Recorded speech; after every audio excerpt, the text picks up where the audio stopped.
जय मसीह की। आज हम इस विषय में चलेंगे, प्रभु मुझे तोड़। प्रभु मुझे तोड़।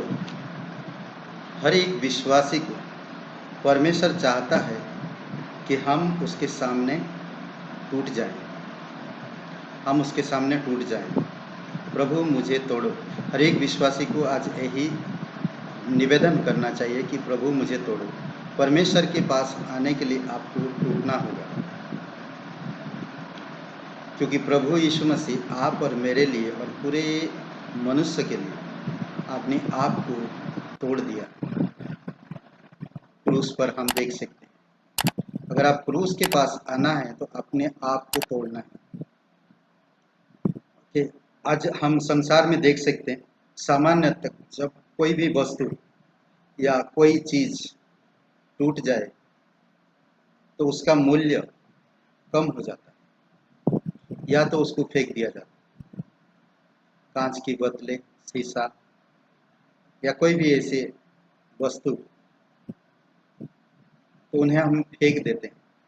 फर्नीचर आदि ये सब चीजें, इसका मूल्य कम हो जाता है। पर परमेश्वर में ऐसा नहीं है।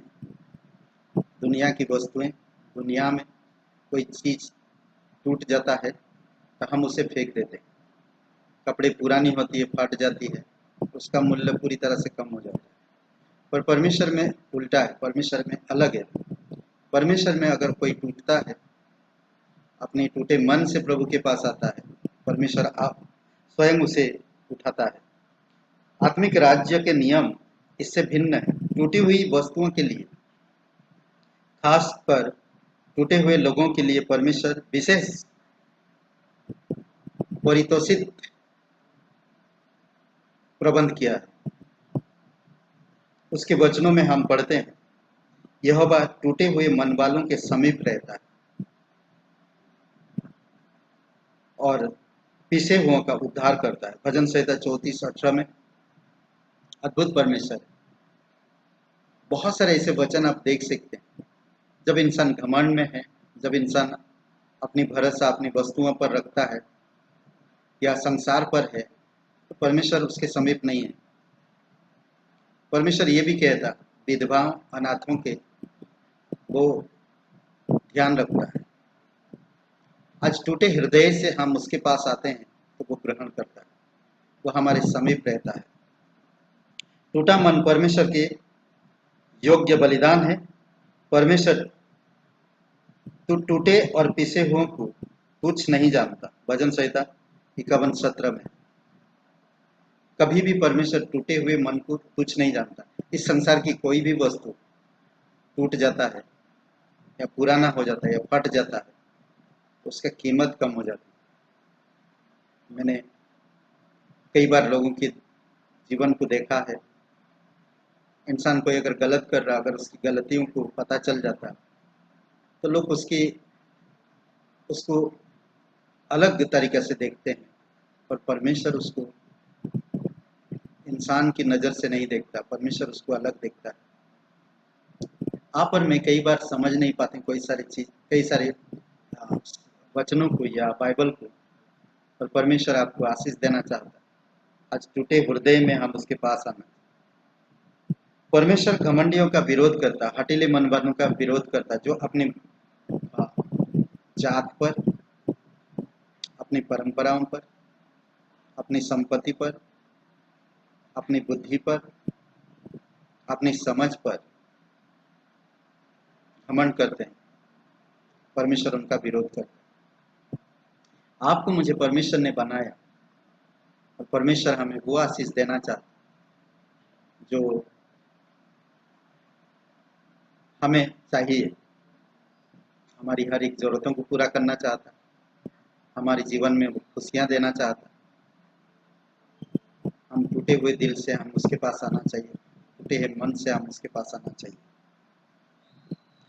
याकूब का 4:6 में वो अभिमानियों पर विमुख रहता और दीनों पर दया करता, उनके साथ रहता, अनुग्रह करता। कई सारी बातें हम कभी कभी नहीं समझ पाते हैं। हमारा टूटा हुआ मन उसके तरस और सामर्थ को खींच लेता है। आप आप और मैं दुख में थे, पाप की गुलाम में थे, शैतान के अंधकार के साम्राज्य में पड़े हुए थे, पर परमेश्वर ने आपको मुझे देखा, तरस खाया, वो टूटा और आपको मुझे बचाने के लिए अपने शरीर को तोड़ दिया, अपने प्राण दे दिए। इससे बड़ी और कोई बात नहीं हो सकता इस संसार में। इसीलिए टूटा हुआ मन और तरस के साथ हम उसके पास हमें खींचे आना। सो हम पिसा हुआ मन, टूटी हुई आत्मा रखे, टूटा हुआ मन और पिसे हुए आत्मा रखे। और दूसरी बात कहता कि टूटा हुआ शरीर उसके पास लाए, टूटा हुआ मन से, टूटा हुआ आत्मा से और टूटा हुआ शरीर से हम उसके पास आए। यह उसका हमारे जीवन के लिए एक महान उद्देश्य है। आइए हम लोग प्रार्थना करते हैं। ये वचन पढ़िएगा, 2 कुरिन्थियों का 4 अध्याय 6 से लेकर 18 तक। ये वचन पढ़िए और आप सोचिए, क्रूस के पास आपको आना है तो अपने आप को, आपके मन को, आपके दिल को, आपके शरीर को तोड़ना है। तोड़ने का मतलब ये नहीं कि आप टूटे फूटे हड्डियों के साथ आए, नहीं, बल्कि आप सच्चे दिल से परमेश्वर की भक्ति लेकर उसके शरण में आए। क्रूस के पास आएंगे तो टूटे हुए दिल, टूटे हुए मन, टूटे हुए शरीर लेकर आएंगे। आइए प्रार्थना करते हैं। हमारे जीवित परमेश्वर, हम धन्यवाद देते हैं, आपकी स्तुति महिमा करते हैं। स्वर्ग और पृथ्वी बनने वाला, धन्यवाद देते हैं। टूटे हुए मन वालों के समीप रहता है, टूटे हुओं को कभी तू कुछ नहीं समझता, परंतु अभिमानियों का विरोध करता है और दिनों पर अनुग्रह करता है। प्रभु हम धन्यवाद देते हैं, आपकी स्तुति महिमा करते हैं। अभिषेक करो प्रत्येक भाई बहन, धन्यवाद यीशु मसीह के नाम से, आमेन, आमेन।